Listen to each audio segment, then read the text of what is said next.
Το θέμα το είχα βάλει σε ερώτησή μου στη συνεδρία του Δημοτικού Συμβούλου 12 Σεπτέμβρη. 11 Σεπτέμβρη σημειωτέων είχαν ανοίξει τα σχολεία, είχαν γίνει αγιασμοί στα σχολεία. 12 Σεπτέμβρη είχαμε συνεδρίαση, έβαλα το ερώτημα επειδή ήταν ανέτοιμα τα σχολεία στο να λειτουργήσουν. Ο νόμος ήταν σαφής του 2024, του Ιουνίου του 2024, ο 5056, κατήργησε τα νομικά πρόσωπα των Δήμων, το ανέφερε ο Πρόεδρος και μαζί με αυτά χάσαμε τις σχολικές επιτροπές, χάσαμε την ΔΕΠΟΚΑΛ, το πνευματικό κέντρο, όχι μόνο εμείς και οι άλλοι Δήμοι.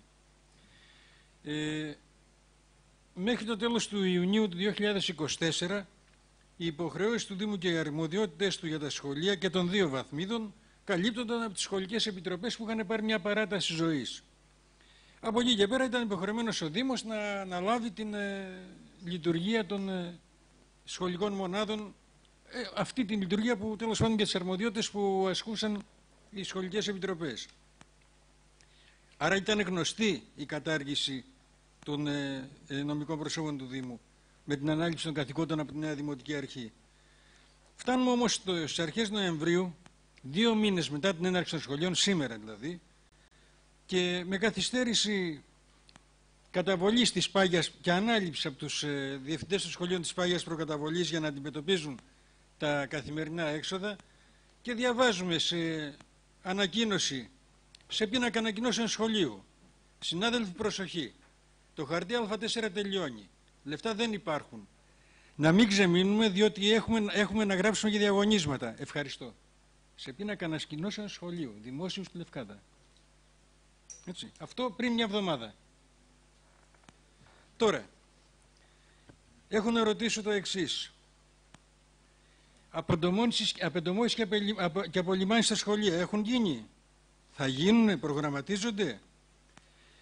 Προμήθεια γραφικής ύλης, αναλώσιμων ηλεκτρονικών υπολογιστών, καθαριστικών και διάφορων άλλων υλικών καθημερινής χρήσης, ως τα τώρα πώς γίνονταν? Ανελιπώς ή καθόλου, και με πρωτοβουλία ποιον? Γιατί από ό,τι γνωρίζω γίνονταν με πρωτοβουλία του διδακτικού προσωπικού, ό,τι έγινονταν, και των γονέων. Τώρα πήρανε τις πάγιες προκαταβόλες και όχι όλοι οι διευθυντές των σχολείων ακόμη. Προμήθεια ξενόγλωσσων βιβλίων που δεν χορηγούνται από το Υπουργείο. Έχει γίνει. Γερμανικά και γαλλικά όπου χρειάζονται. Σχολικούς τροχονόμους έχουμε? Επιτροπή λειτουργίας των κηλικίων έχει συσταθεί? Οι σχολικές επιτροπές σημειωτέων συστήθηκαν με τις αποφάσεις 162, 163 και... ναι, αυτές τις δύο. Είναι 4 Σεπτέμβρη του 2024. Οι σχολικές επιτροπές έχουν αναλάβει δράση όσον αφορά τον προγραμματισμό να εισηγηθούν κάτι στο Δημοτικό Συμβούλιο, γιατί δεν έχει έρθει αντίστοιχη εισήγηση στο Δημοτικό Συμβούλιο ακόμη. Προμήθεια για τους παιδικούς σταθμούς, για τα τρόφιμα, τα αναλώσιμά τους. Έγινε μια αρχική δημοπράτηση για 21 Οκτώβρη, αν θυμάμαι καλά. Κάτι δεν πήγε καλά, κάποιο λάθος είχε παρισφρήσει στο ποσοστό ΦΠΑ των τροφίμων και γίνεται επαναδημοπράτηση 18 και 19 Νοεμβρίου. Άρα αυτά τα αναλώσιμα οι παιδικοί σταθμοί θα τα έχουν πότε? Στα μέσα Δεκέμβρη. Και πιθανόν και αργότερα. Και κάτι ακόμη.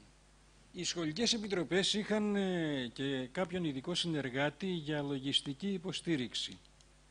Αυτό το λέω γιατί δεν υπάρχει δικαιολογία ότι δεν υπάρχει λογιστική υποστήριξη τώρα. Έτσι κι αλλιώς οι σχολικές επιτροπές οι καινούργιες δεν είναι νομικά πρόσωπα, δεν έχουν αφημί. Την διαδικασία όλη την αναλαμβάνει ο Δήμος, η υπηρεσία του Δήμου. Εκεί υπάρχουν και λογιστές. Θα χρειαστεί κάποιος ειδικός συνεργάτης, και γιατί δεν τον προσλαμβάνουμε αν χρειάζεται, αφού υπήρχε μέχρι τα τώρα, μέχρι πριν από λίγο καιρό. Αυτά. Σέρβος. Για 2 λεπτά, κύριε Σέρβε.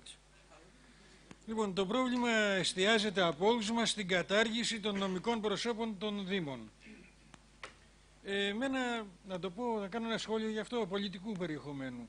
Μου θυμίζει διαμαρτυρόμαστε όλοι. Και αυτή η πλευρά η απέναντι και η από εδώ ότι καταργήθηκαν οι σχολικές επιτροπές, εκτός από τον Δήμαρχο, που είπε έπρεπε να καταργηθούν και καταργήθηκαν. Για όσοι διαμαρτυρόμαστε, όχι από εδώ πλευρά, σε μια αποστροφή του λόγου σας είπατε έπρεπε να καταργηθούν και καταργήθηκαν. Προηγουμένως το είπατε. Εντάξει. Μπορεί να το είπατε ότι κακώς καταργήθηκαν, αλλά έπρεπε να καταργηθούν, είπατε. Τέλος πάντων, εμένα αυτό μου θυμίζει το Μητροκτόνο. Δεν σας θυμίζει ότι τελικά επί 5 μήνες, 4 μήνες που ξέραν ότι καταργήθηκαν. Θα το πω αυτό. Θα το πω τι μου θυμίζει και γι' αυτό. Εμένα αυτή, πώς το λένε, η τακτική μου θυμίζει που διαμαρτυρόμαστε για το ότι καταργήθηκαν, αλλά θέλαμε την κατάργηση γιατί η κυβέρνηση της Δημοκρατίας τις κατάργησε. Δεν τις κατάργησε κανένας άλλος στις σχολικές επιτροπές και την ΤΕΠΟΚΑΛ και τα νομικό πρόσωπα γενικότερα. Μου θυμίζει το Μητροκτόνο, που επικαλείται την επιοίκεια του δικαστηρίου επειδή είναι ορφανός. Τώρα έλα. Δεν ζήτησα απολογία, Δήμαρχε. Δεν ζήτησα απολογία. Είπα ποιος κατάργησε και ποιοι στηρίζουν αυτές τις τροποποιήσεις. Τις τροποποιήσεις που γίνανε. Τώρα, όσον αφορά την κατάσταση σημερινή και το τι πρέπει να κάνουμε. Εδώ έχει σημασία τώρα το ζήτημα. Είμαι σίγουρος πως αν ρωτήσουμε τους διευθυντές ή τους εκπαιδευτικούς, οι περισσότεροι είναι εξαγριωμένοι με την κατάσταση. Έχουν φτάσει σε όρια, δηλαδή, που λέει δεν μπορώ να πληρώσω, δεν μπορώ να λειτουργήσω. Οι περισσότεροι. Καλά, η κυρία Μαργέλη δεν ξέρω ποια εικόνα έχει. Εγώ μιλάω με διάφορους έξω και βλέπω τι γίνεται. Και μου τα μεταφέρουν. Θα πρέπει λοιπόν όσο γίνεται πιο γρήγορα, εδώ είμαστε τώρα, η κατάσταση αυτή είναι, να την αντιμετωπίσουμε όμως. Όχι καλώς είναι καμωμένα όλα. Τι θα κάνουμε να γίνει καλύτερη κατάσταση. Αυτό είναι το ζητούμενο. Ενεργοποιήστε την υπηρεσία όσο γίνεται περισσότερο. Γιατί οι σχολικές επιτροπές οι προηγούμενες δούλευαν ικανοποιητικά. Ενεργοποιήστε τις σχολικές επιτροπές ετούτες. Και βάλτε και συνεργάτη αν θέλετε. Είπε και ο Γιώργος Αφίλιππας. Κάποιον προηγούμενο που τον ανέφερα και εγώ, δεν είπα το όνομά του. Είπε τον κύριο Φακίνο. Εγώ δεν είπα όνομα, είπα πως υπήρχε εξωτερικός συνεργάτης που ρύθμιζε αυτά τα ζητήματα, λογιστής. Έτσι, δεν θέλετε τον κύριο το συγκεκριμένο, βρέστε κάποιον, κάντε ένα διαγωνισμό, πάρτε κάποιον να προχωρήσει η διαδικασία. Ευχαριστώ. Ο κύριος Βεριώτης Ευάγγελος έχει το λόγο για δευτερολογία.